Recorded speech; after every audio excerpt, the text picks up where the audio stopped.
मैं रेणु मिश्रा, आपकी हिंदी अध्यापिका।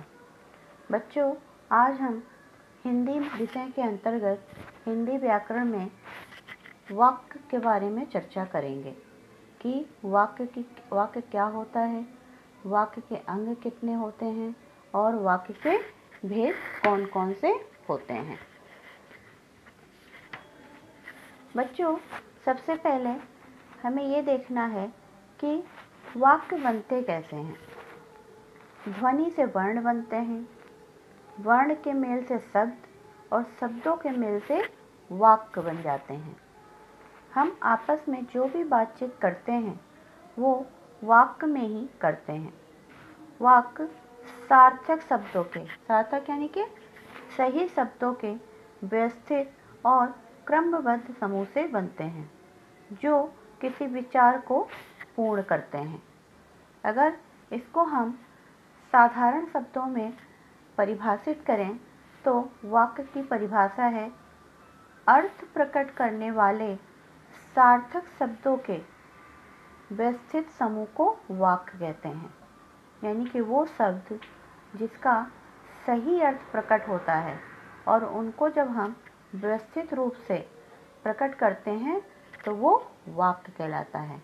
आइए इसको और अच्छे से समझते हैं। दो या दो से अधिक पदों के सार्थक समूह को जिसका पूरा अर्थ निकलता है वाक्य कहलाता है, उसे हम वाक्य कहते हैं। वह पद समूह जिससे श्रोता यानी कि सुनने वाला, श्रोता को वक्ता यानी कि कहने वाले का अभिप्राय का बोध हो। जैसे अगर हम उदाहरण देखें तो सत्य की विजय होती है। अगर इसी को हम दूसरे तरीके से बोलें, सत्य होती है कि विजय, तो आपको ये सुनने में अटपटा लग रहा होगा। तो जब हम शब्दों को व्यवस्थित क्रमबद्ध तरीके से रखते हैं तो वो वाक्य कहलाता है। जैसे सही है, सत्य की विजय होती है। बच्चों, वाक्य के अंग, वाक्य के मुख्य रूप से दो अंग होते हैं। पहला होता है उद्देश्य, जिसको हम अंग्रेजी भाषा में सब्जेक्ट बोलते हैं, और दूसरा होता है विधेय, जिसको हम अंग्रेजी भाषा में प्रेडिकेट के नाम से जानते हैं। आइए अब इसके बारे में जानते हैं कि उद्देश्य और विधेय किसे कहते हैं। जिसके बारे में बात की जाए उसे उद्देश्य कहते हैं और जो बात की जाए उसे विधेय कहते हैं। यानी कि जब हम उद्देश्य के विषय में कहते हैं तो वो विधेय कहलाता है। जैसे उदाहरण के तौर पे देखिए, मोहन प्रयाग में रहता है, इसमें उद्देश्य मोहन और विधेय प्रयाग में रहता है। बच्चों, वाक्य के अंतर्गत यहाँ पर आपको एक चीज़ ध्यान रखनी है चाहिए, जिसको कि हम वाक्यांश कहते हैं। वाक्यांश क्या होता है? यह वाक्य का एक छोटा भाग होता है या वाक्य का अंश या वाक्य का छोटा टुकड़ा होता है। और वाक्यांश वाक्य का एक अंश होने के कारण उसका अर्थ तो निकलता है लेकिन पूरा अर्थ नहीं निकलता है। ऐसे शब्दों को या शब्द समूहों को एक वाक्यांश के द्वारा देखते हैं। जैसे दरवाजे पर, कोने में, वृक्ष के नीचे आदि का अर्थ तो निकलता है किंतु पूरा अर्थ नहीं निकलता है। इसीलिए ऐसे शब्दों को हम वाक्यांश कहते हैं। बच्चों, वाक्यों को दो आधारों पर बांट सकते हैं। पहला है रचना की दृष्टि से और दूसरा है अर्थ की दृष्टि से। सबसे पहले आइए देखते हैं अर्थ की दृष्टि से। अर्थ की दृष्टि से वाक्य 8 प्रकार के होते हैं। इसमें पहला है विधानवाचक वाक्य, प्रश्नवाचक वाक्य, आज्ञावाचक वाक्य, निषेधवाचक वाक्य, इच्छावाचक वाक्य, संदेहवाचक वाक्य, संकेतवाचक वाक्य और विस्मयादिवाचक वाक्य। ये अर्थ की दृष्टि से 8 प्रकार के वाक्य होते हैं। आइए अब इसका विस्तृत रूप में चर्चा करते हैं कि विधानवाचक वाक्य किसे कहते हैं। वह वाक्य जिससे किसी प्रकार की जानकारी प्राप्त होती है वो विधानवाचक वाक्य कहलाता है। यानी कि इन वाक्यों में किसी व्यक्ति, वस्तु अथवा स्थिति के बारे में सामान्य जानकारी मिलती है। दूसरा है निषेधवाचक वाक्य। जिन वाक्यों से कार्य न होने का भाव प्रकट होता है उन्हें निषेधवाचक वाक्य कहते हैं। जैसे मैंने दूध नहीं पिया, मैंने खाना नहीं खाया। यहाँ पे निषेधवाचक वाक्य प्रकट होता है। तीसरा है प्रश्नवाचक वाक्य। वह वाक्य जिसके द्वारा किसी प्रकार का प्रश्न किया जाता है वह प्रश्नवाचक वाक्य कहलाता है। उदाहरण देखिए, भारत क्या है? राम के पिता कौन हैं? दशरथ कहाँ के राजा हैं? तो इन वाक्यों में प्रश्न संबंधी जानकारी मिलती है। चौथा है आज्ञावाचक वाक्य।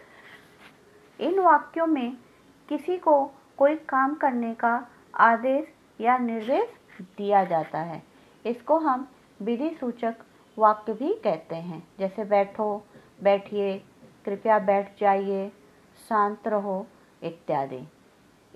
तो इस दृष्टि से ये आज्ञावाचक वाक्य के अंतर्गत आता है। आगे है विस्मयादि वाचक वाक्य। इन वाक्यों में आश्चर्य, खुशी, दुख, पीड़ा, शोक, घृणा आदि के भाव व्यक्त होते हैं, इसलिए इसको विस्मयादि वाचक वाक्य कहते हैं। जैसे आह कितना सुंदर ये फूल है। नेक्स्ट है इच्छावाचक वाक्य।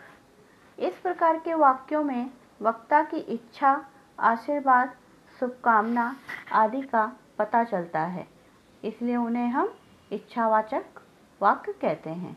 जैसे भगवान तुम्हें दीर्घायु प्राप्त करें।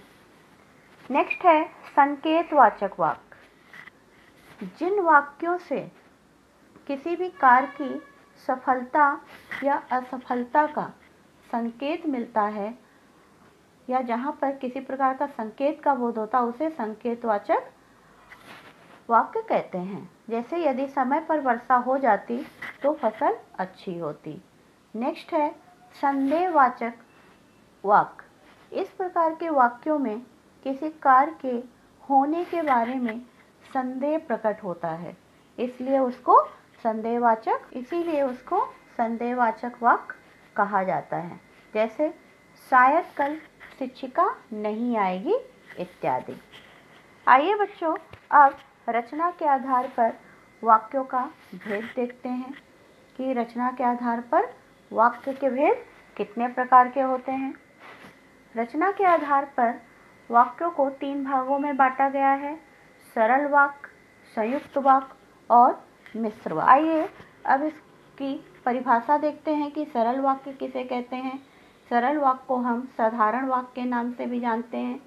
इन वाक्यों में एक ही विधेय होता है, यानी एक ही प्रेडिकेट होता है, उन्हें सरल वाक्य या साधारण वाक्य कहते हैं। जैसे मुकेश पढ़ता है, इन वाक्यों में एक ही क्रिया होती है। नेक्स्ट है संयुक्त वाक्य। जिन वाक्यों में 2 या 2 से अधिक सरल वाक्य समुच्चय बोधक अवयवों से जुड़े हों उन्हें संयुक्त वाक्य कहते हैं। जैसे भैया कमरे में गए, वह सुबह गया और शाम को लौट आया, प्रिय बोलो पर असत्य नहीं। तो संयुक्त वाक्य अर्थात जुड़ा हुआ वाक्य बोलते हैं बच्चों उसको। नेक्स्ट है मिश्र वाक्य या मिश्रित वाक्य। जिन वाक्यों में एक मुख्य या प्रधान वाक्य हो और अन्य आश्रित उपवाक्य हो उन्हें मिश्रित वाक्य कहते हैं। इनमें एक मुख्य उद्देश्य और मुख्य विधेय के अलावा एक से अधिक समापिका क्रियाएं होती है। जैसे ज्यों ही उसने दवा पी वह सो गया। यदि वह परिश्रम करता तो उत्तीर्ण हो जाता। मैं जानता हूँ कि तुम्हारे अक्षर नहीं बनते, इत्यादि। तो बच्चों, इस तरीके से आपने देखा कि वाक्य और वाक्य के भेद क्या होते हैं। आइए इसको एक बार फिर से दोहराते हैं। सार्थक शब्दों के व्यवस्थित और क्रमबद्ध समूह को वाक्य कहते हैं। उद्देश्य और विधेय वाक्य के दो अंग होते हैं। वाक्य को दो आधारों पर बांटते हैं। पहला है रचना के आधार पर और दूसरा है अर्थ के आधार पर। रचना के आधार पर तीन भेद होते हैं: सरल, संयुक्त और मिश्र वाक्य। और अर्थ के आधार पर वाक्य के 8 भेद होते हैं: विधानवाचक, प्रश्नवाचक, आज्ञावाचक, निषेधवाचक, इच्छावाचक, संदेहवाचक, संकेतवाचक तथा विस्मयादिवाचक वाक्य। बच्चों, वाक्य के से संबंधित मैंने आपको यहाँ पर कुछ गृह कार्य दिए हैं। इन गृह कार्य को आपको अपनी नोटबुक में उत्तर के साथ लिखना है। वीडियो को अच्छे से ध्यान से देखिएगा, उसकी परिभाषा, उसके भाग, उसके अंग, उसके भेद को अच्छे प्रकार से समझने की कोशिश करिएगा। और उससे संबंधित यहाँ पर मैंने जो आपको प्रश्न दिए हैं वो अपनी नोटबुक में उत्तर के साथ सुंदर सुलेखन करिएगा। धन्यवाद।